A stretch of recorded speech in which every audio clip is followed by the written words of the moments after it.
Quand je rentre à la maison, elle me dit souvent que j'ai une tête d'enterrement. Et elle a raison, je travaille au cimetière, c'est incontestable. Je laisse ma tête au vestiaire et je me mets à table. Faut pas se laisser abattre, j'ai une faim de loup. Moi je mange comme quatre et je bois comme un trou. Puis je retourne au cimetière, travailler mon mieux, digérer mon pot de bière et mon croque-monsieur.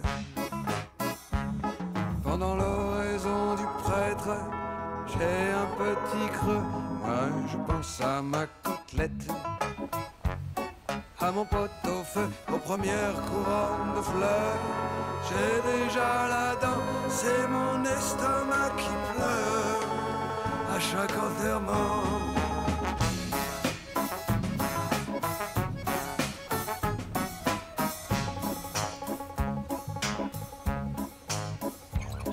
Comme un côté du cimetière est inhabité, j'ai planté des pommes de terre dans l'intimité. Et dans ma jaquette noire, entre deux services, je donne un coup d'arrosoir et je cours à l'office.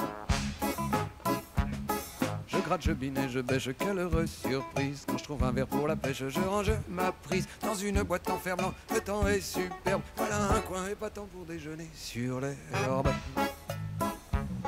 À présent qu'a sonné l'heure du goupillon, je pense à mes pommes vapeur, à mon courbouillon. Et quand tombent les premières gouttes sur mon verre de femme, c'est mon ventre qui gloutte, mon ventre qui grogne.